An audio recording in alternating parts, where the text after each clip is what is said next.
That is all very different and can be very far away from recognizing that this is not the role of the Inclusion, Diversity, and Equity Program Manager or someone who's just passionate about this stuff. It's your role.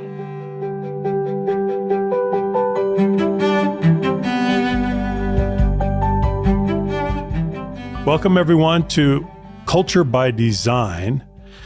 I'm excited today to welcome as a guest Chantal Roux, and she's coming to us from Berlin.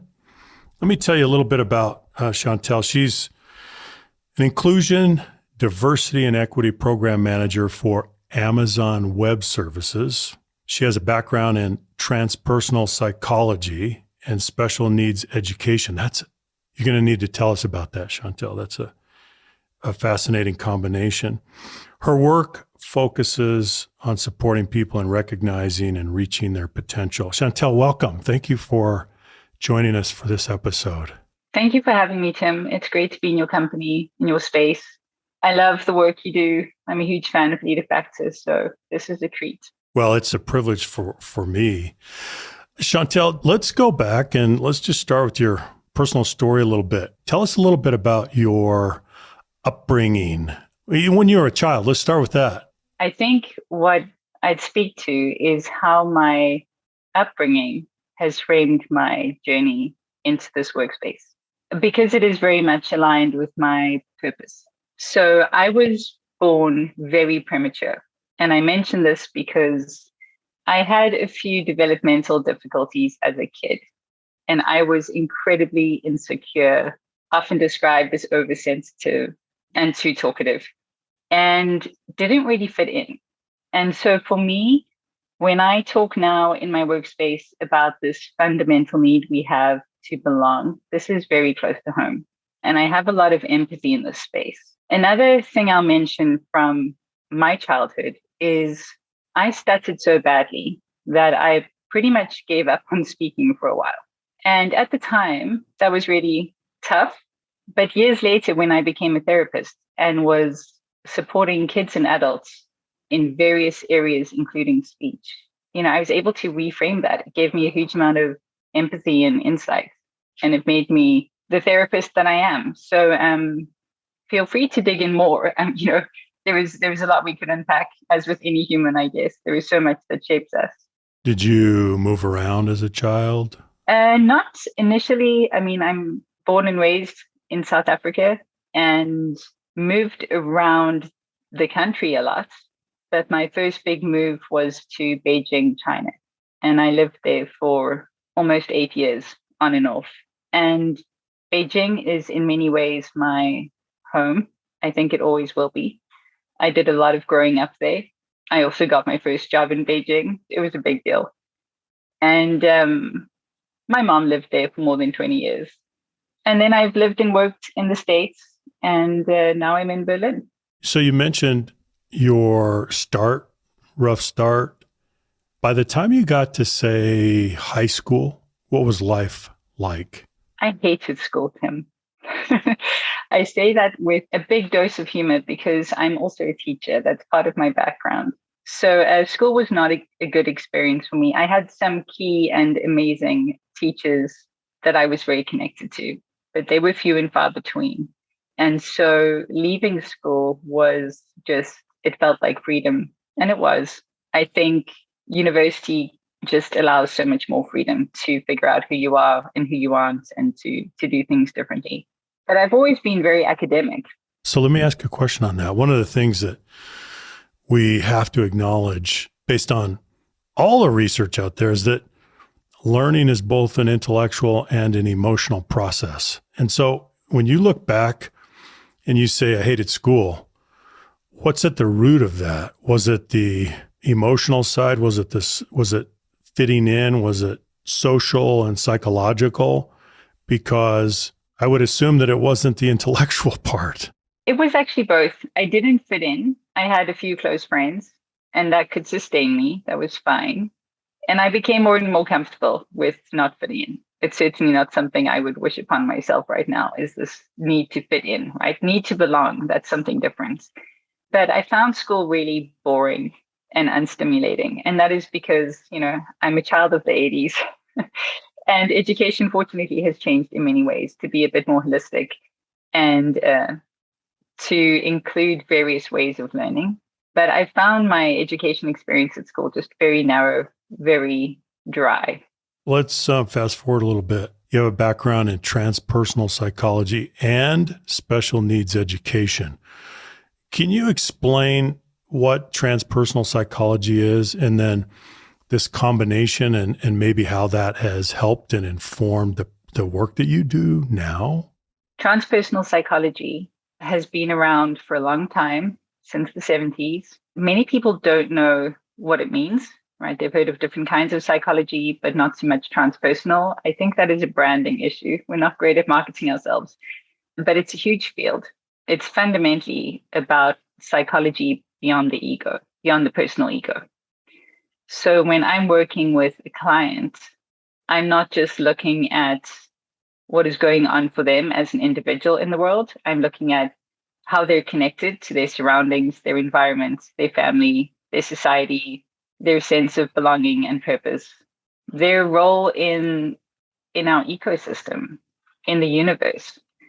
That is the transpersonal aspect. And it covers fields from altered states of consciousness and exploring how those can be used as healing modalities, to various kinds of art and movement therapy, working a lot with the body and mind connection, all the way through to shamanistic psychology. So it is a broad field. And, in my therapy practice, I was working with many clients who suffered from addiction, personality disorders, and then various comorbid diagnoses, and then lots of special needs. And my work has always had a strong focus on kids and adults on the autism spectrum, because I specialized in autism. And that's also, as a teacher, I was always a special needs teacher specializing in autism. And all of this it's been a really clear path to where I am now in the corporate space. And I know it doesn't seem obvious to most people. When most people are in touch with me now, and they haven't been for a while, they just can't believe I'm in the corporate space. It's like, what are you doing there? That doesn't make any sense. To me, it totally makes sense. I am, like you said before, I'm into helping people realize their potential, no matter the setting, right? And my transpersonal background means I can see beyond a lot of boxes, which is really helpful. And I was in my therapy practice supporting more and more adults, especially on the autism spectrum and with various challenges. I was supporting them in their workplace, but as a consultant, so from the outside. And I very quickly realized, I don't think this is making any difference, right? How could I measure the impact? I don't really know my clients. I don't know who I'm talking to. I can't influence policy from the outside. And I really don't want to be part of an effort to just look good. I'm not part of a branding strategy. The work I do needs to be meaningful and substantial in terms of helping people through transformation. And so for me, that was a very clear signal that it was time to shift my work into the corporate space. How did you do that initially? Was that a gradual process, or did you kind of come to a realization on a particular day? How did that happen? It started, I guess, with Amazon Web Services in Cape Town asking me to host an autism-specific training. And that was a really interesting experience. I got to know the organization and our values. And I thought, wow, this is a super interesting and challenging space. And I love a challenge. So that was really compelling. And then after that, I deliberately started looking for work in the corporate space and started my journey with AWS in Cape Town. And I'm still with Amazon Web Services, but now from Berlin. And my team is global. So the move hasn't really impacted my role. What does it mean at AWS to be an inclusion, diversity, and equity program manager? Can you describe that role? Well, Tim, my role is business embedded, which means I get to spend quality time with my customers being Amazonians, right? The employees, the people who make it happen. And I get to deep dive into their world, always with a lens on what kind of inclusion are they experiencing? What level of psychological safety are they experiencing? And how can I empower them to create more psychological safety? That is the core of all of my work, all of the programs that I run. And they take various forms, but a big part of the work has just been socializing these ideas, socializing what is psychological safety? Why are we doing this? What does it have to do with inclusion? There is a lot to unpack there. And I think a big part of my work is meeting people where they're at so that they can actually access the information. Again, like for me, meaningful work means I can actually see it making a difference. I'm not interested in doing this just because we need this role. When do you know that you're making a difference? How do you know that you're making a difference? Is it at an individual level? Are there larger indicators at a group or team or organizational level? But how do you know that you're having impact? Well, in the short term, the most obvious way to know is when you're speaking to an individual about their experience and they can tell you how it's changed or is changing, how their perspective has changed or how the environment has changed, or maybe both. And an example of that is someone saying, I've changed the way I feel about my workplace. I feel like I can be myself. I feel like I can show up and contribute in a really wholehearted way. And I feel supported. I can see my team is taking risks more and more, right? And our brainstorming sessions are becoming more and more interesting. People are coming out of their shells. And now that thing you spoke about, that contributor safety thing, I get it. That's where I see most of the change. On a team level, there's a lot of outputs we can look at, right? Things like innovation, how much collaboration is happening, how much candid discussion is happening. And then also on a team level, we can, of course, use the de facto survey, which is really powerful to measure each level of psychological safety. I don't think that is a straightforward measure of impact because of all the various factors that impact psychological safety. So it's not about, part of my work is constantly trying to explain to people, this is an ongoing journey. It's not that you're doing great today and better tomorrow and then you're there. And I think for many humans, it's a challenging idea. What do you mean? I need to keep showing up and doing this work every single day. So it's a big shift in mindset. And when I can see that people are shifting gears and shifting their mindset to get into this for the long term.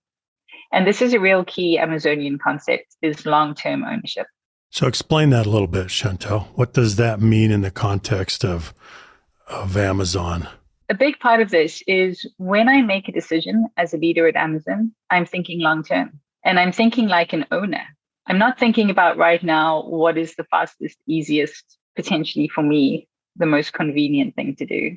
What is going to make me or my organization look good right now? It's an investment. It's a different kind of mindset.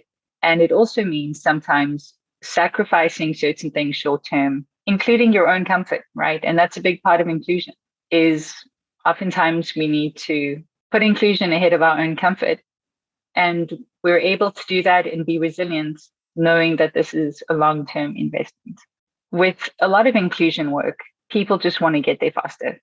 I understand why. I think a lot of this work feels quite desperate or quite overwhelming, or you can see gaps and challenges and you just want to make a difference right now. And again, it comes back to showing up every day and doing the work. So there's no real way to microwave inclusion, Chantal. You can't take a shortcut. Well, yeah.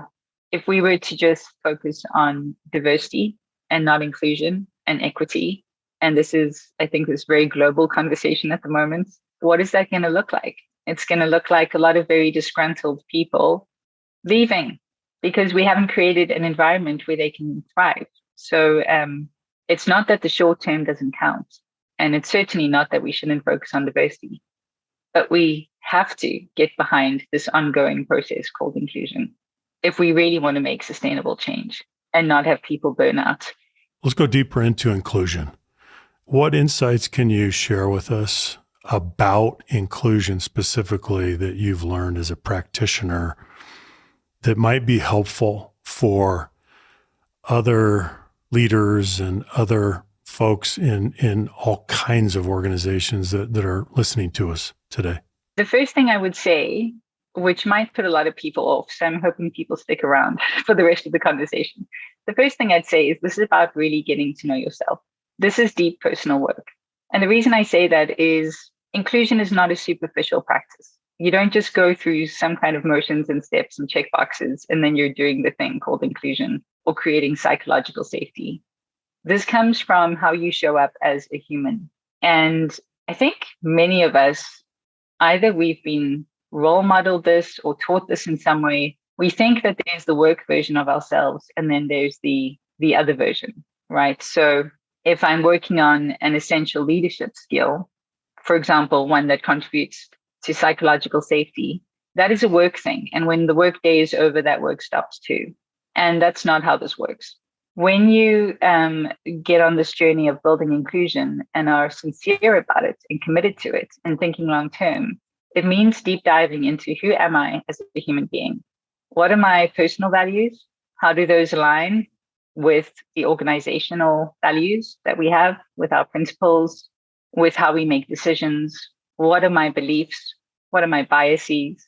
How is my upbringing, like we've spoken about, how has that impacted me? All of this is fundamental ongoing work as well. And that's what is really exciting for me about the work is it is deep and meaningful, and it's about the whole human. Let me see if I'm getting this. If it's about who you are, then the context is not going to change who you are. You're not going to compartmentalize who you are.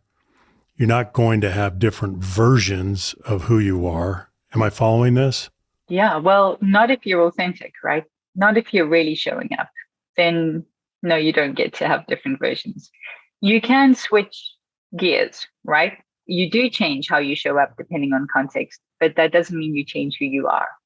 So of course, depending on who you're speaking to, your relationship with them, the culture that you're in at the moment, that will change the way you interact with someone, but it doesn't change who you are and your values and your beliefs.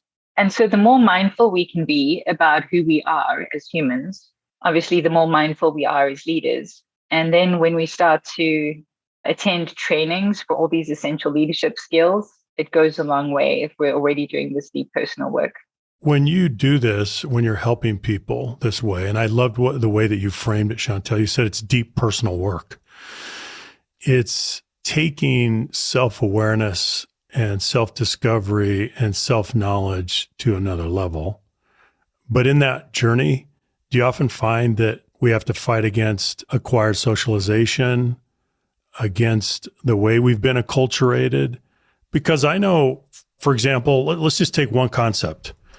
And that is, early in my career, I was taught that you need to keep a healthy, safe, professional distance from people, right? And that often turns into kind of a really superficial relationship, and you just don't develop the bonds and the intimacy that you would want to have. But people kind of cordoned off work life and said, well, your terms of engagement are way different over here, and this is the way you need to do it.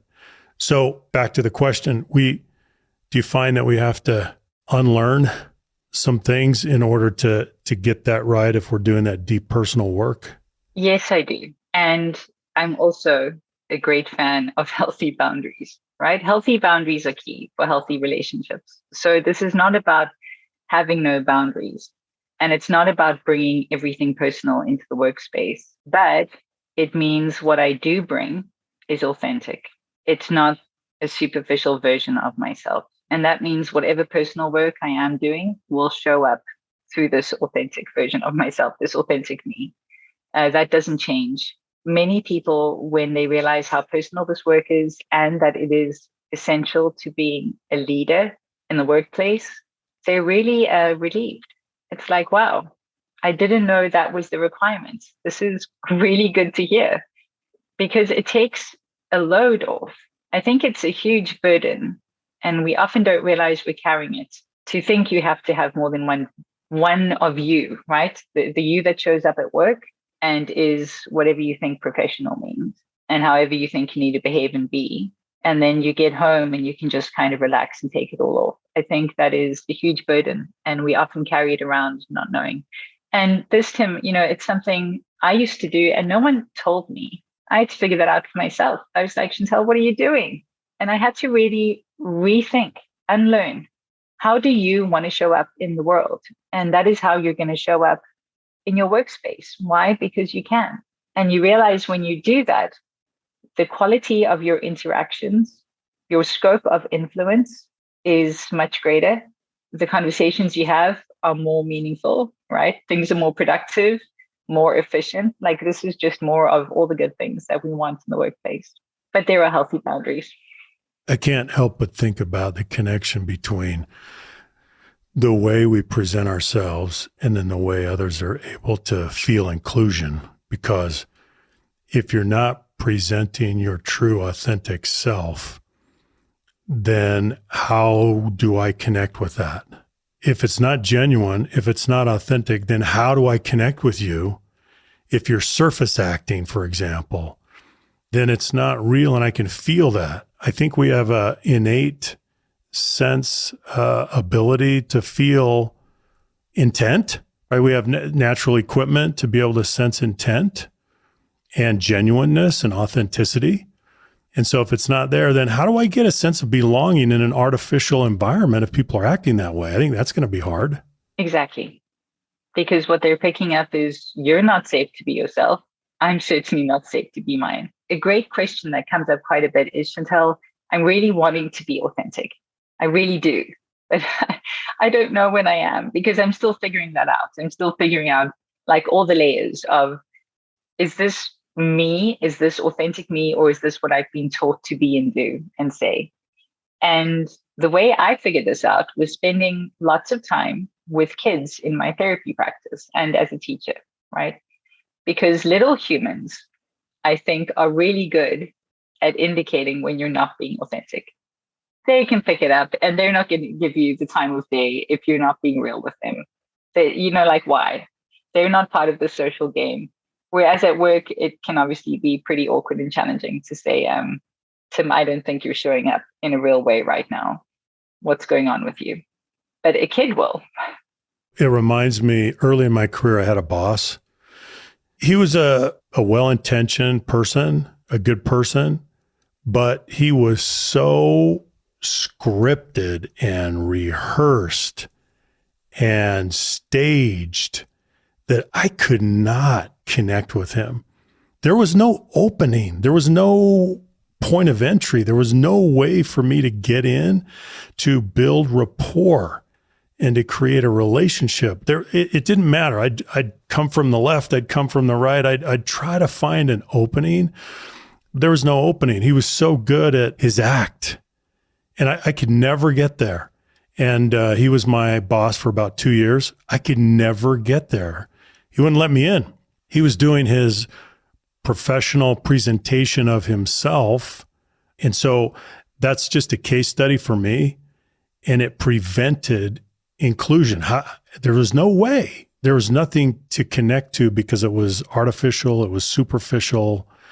At some point, it's a real liability because, as we know, the connection with the immediate supervisor, based on research, is the most important connection that governs overall retention in the organization. It's that relationship. Have you found that to be true?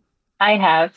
And I also think that I'm in a slightly different position in my work now because I am an ID&E program manager.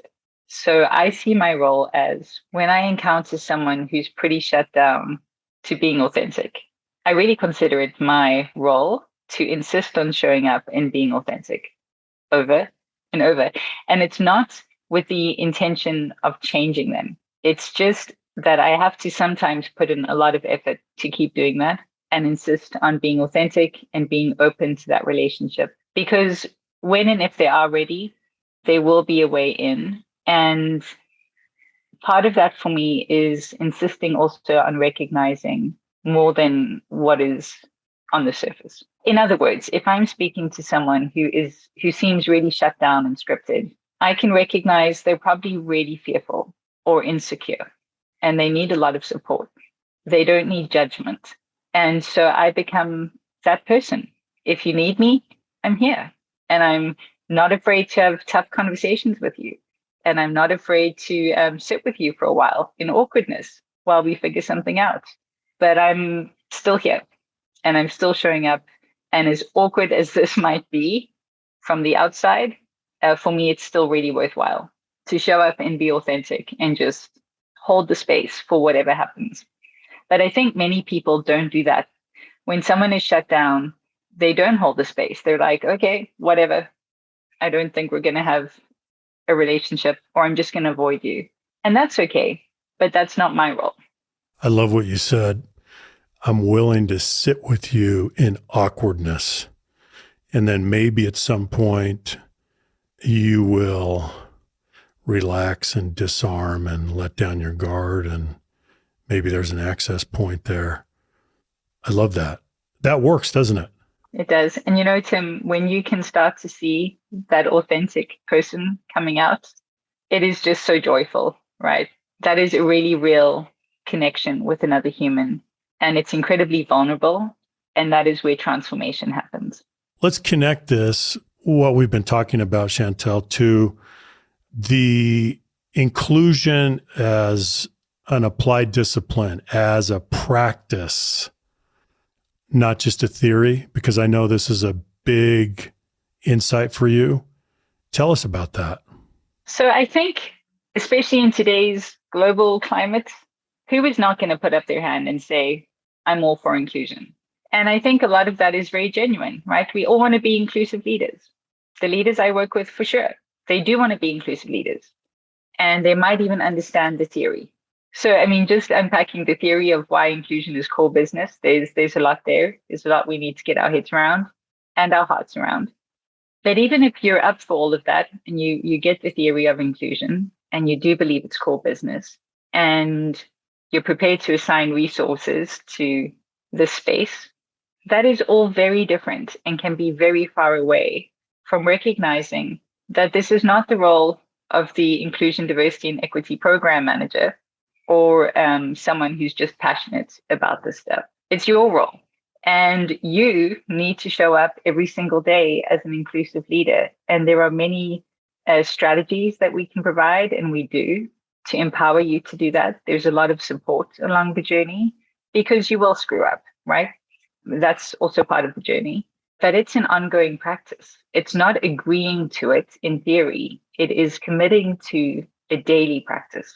And as empowering as that can be, it can also be a lot. I think it can be quite overwhelming if you're not prepared for it. What do you say to people and how do you help them when, as you said, it's a daily practice, but they are getting discouraged or they're not happy with their progress or they're making mistakes?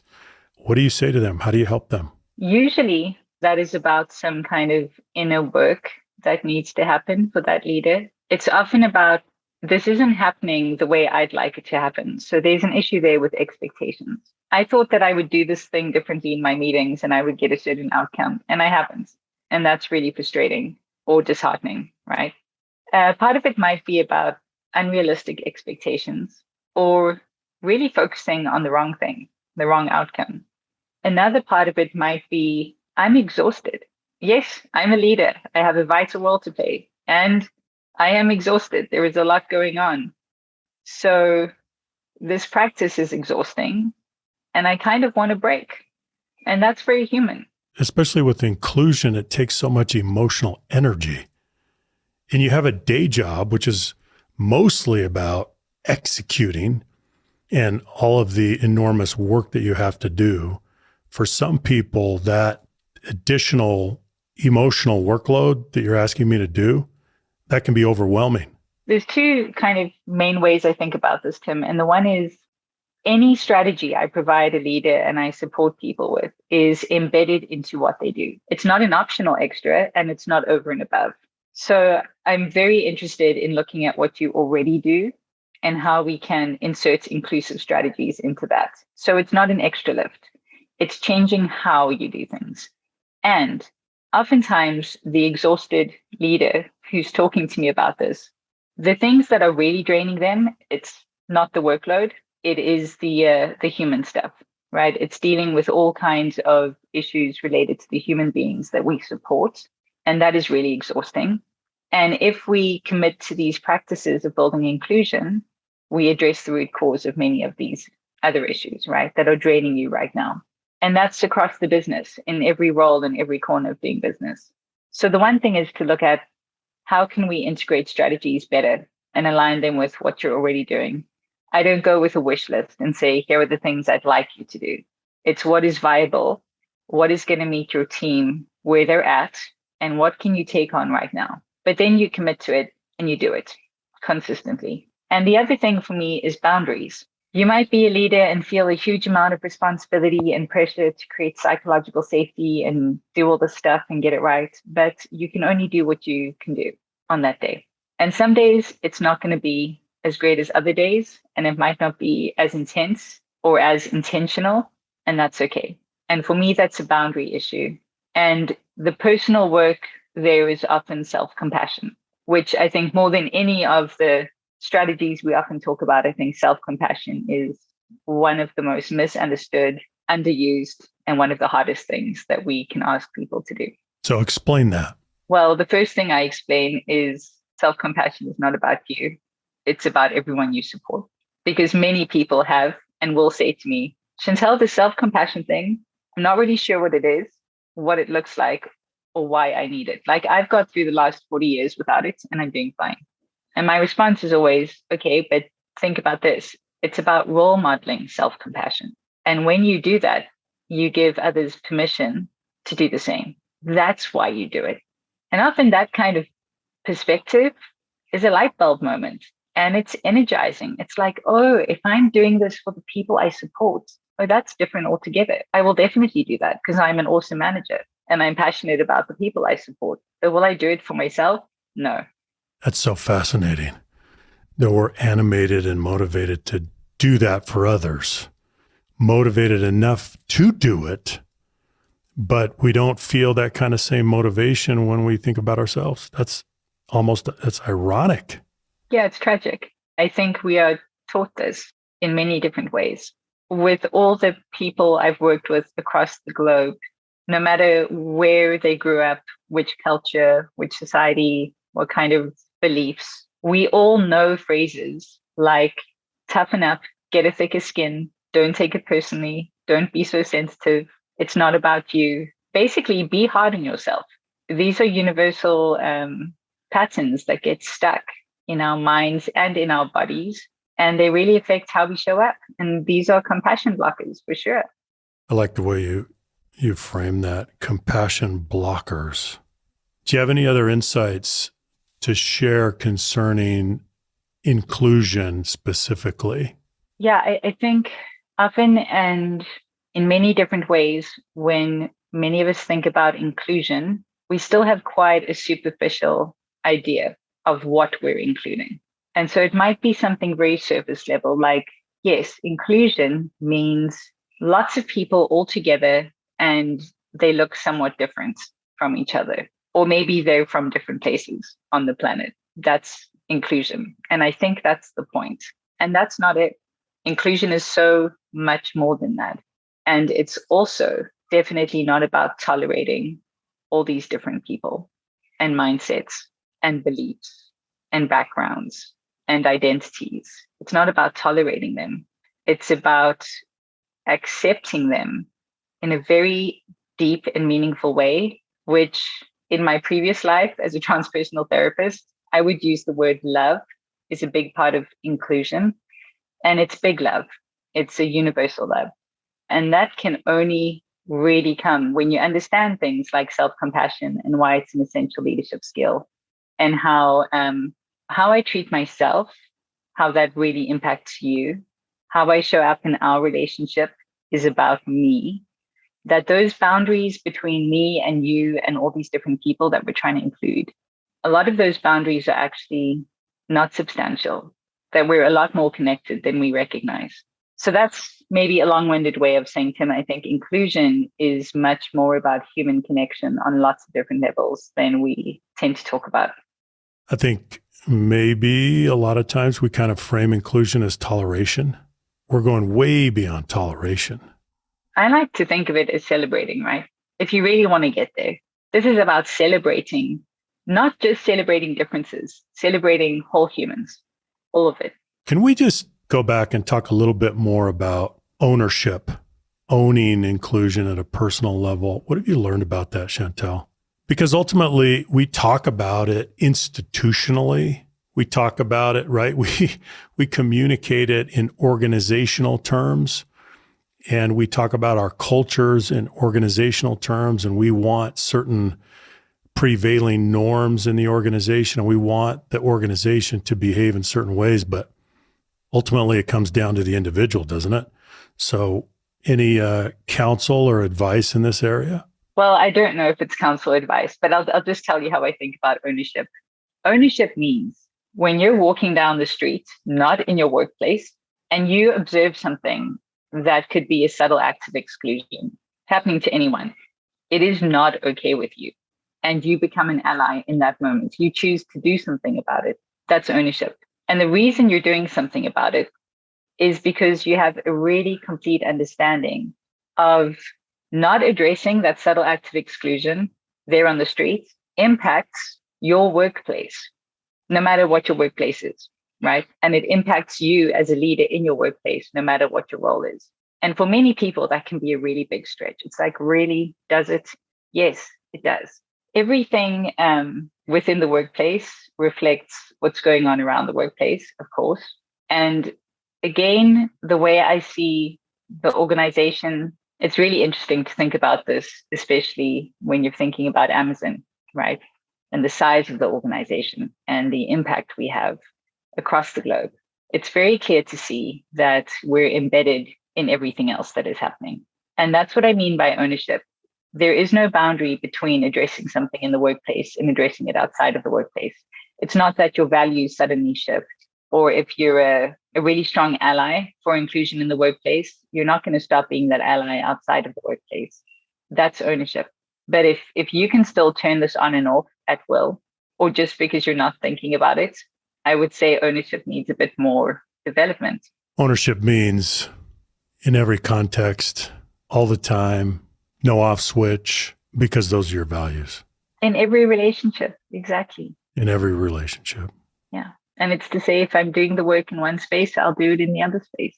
Here's just one other idea that to me is also about ownership. When I still had a car in South Africa, now I don't, but I would be driving and I'd watch myself get really tense with another driver for whatever reason. And this is a practice I started many years ago, still as a therapist, but it's this idea of, what if that was one of my clients? Now, how do I feel? And it's not just about, I want my clients to think I'm a kind, compassionate driver who keeps their cool all the time. It's, hold on. It's not what if that was one of my clients, or what if that was a family member. It may as well be, right? It is. That is a mindset that we can practice instead, again, of having all these boxes and, superficial boundaries that we put in place so that we don't have to be owners of inclusion all day long. That's a great insight. Chantal, I want to come back to, I think it's the first point you made about knowing yourself, getting to a more penetrating level of self-awareness. It seems to me that this is not an easy thing to do. It requires some excavation. And in that process of excavation, we are all dripping as humans with bias. We drip with bias, all of us. And we are bundles of demographics. And so if that's true, then I've got conscious and unconscious biases. So in the process of my excavation, in the process of knowing myself or trying to get to know myself better, do you have any advice for doing that excavation effectively and for making unconscious biases become conscious? The simplest and most effective strategy I can offer at this stage is really getting curious about your self-talk. And self-talk is that stuff going on in your head all day long. Sometimes it's a monologue, sometimes it's a dialogue, sometimes it's in your voice, sometimes it's in someone else's voice. And a lot of the time it's judgment, either judgment on yourself or on whatever you're seeing. And judgment's not a bad thing. but it's a thing. And when you want to get to know your biases, you've got to look at how you judge things. And judging includes filtering information. That's a judgment, right? This is what I'm going to choose to focus on. This is what I'm going to choose to ignore. This is how I'm going to choose to interpret what's happening around me and what you're saying. But doing this with compassion, that's key. Not observing self-talk with more judgment. That's not going to be helpful. But doing it with compassion and curiosity. And at Amazon, we put a lot of focus on this. So you're saying try to evaluate and examine your own self-talk. In the beginning, I would say don't even evaluate, just observe. Otherwise, what can easily happen is you get really stuck into the analysis process and you don't really know what you're even looking for. But if you can just first learn to observe, to listen, and acknowledge, okay, that's my self-talk. That's really, really interesting. And then I guess the next phase would be, now I'm able to listen. What am I listening for? Now I'm doing research, right? What are the patterns? What are the themes? That's really interesting. Wow, that was really harsh. Where did that come from? And again, it's not, I just heard something really harsh in my self-talk. I must be a terrible person.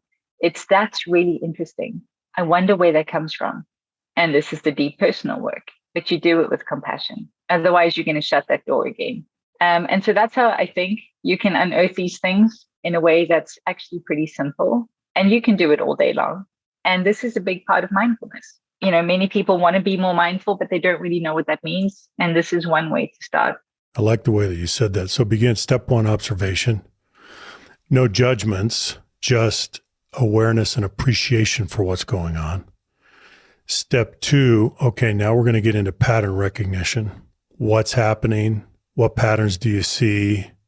Why? But you're doing it with compassion so you don't shut yourself down. Is that accurate? And really like a researcher. So for those of us who are into research, especially qualitative research, you know, this is really, no matter what comes up in the research, this is so interesting and I'm so grateful. No matter what comes up, thank you, I'm so grateful. This is really, really helpful. And if you can see your own journey that way, I think you're going to go a lot deeper, a lot quicker. This is so amazing. And this may, hopefully this will be enlightening to people, but your self-talk is a whole rich qualitative data set that is there. It's there. It's always there. But are you mining that data? And are you taking that opportunity because it's there? Yeah. And, you know, this is such a great opportunity for inclusive leadership, because if you can do that with yourself, can you imagine the compassion you're going to have with others as opposed to judgment? It begins with yourself. Yeah. That's brilliant, Chantal. That's brilliant. Well, as we conclude our conversation today, which, by the way, has been just incredible, do you have any final insights or advice that you would like to give? Yeah, I think be kind to yourself. Be on this journey, be committed, hold yourself accountable, you know, have high standards. Yes, be an owner and be kind to yourself. And what I love about this work is you can't really do it without practicing self-compassion and self-kindness. It just doesn't work. And just to recognize it is a journey, right? And some days you're going to show up differently, and that's okay. And that's interesting. Thank you for that. Chantal, you are a measured, deliberate, incredibly insightful person. And I cannot thank you enough for this conversation. This is going to be helpful to many people. Thank you, Tim, for having me. And thank you for the work you do. It makes a huge difference. Thank you so much.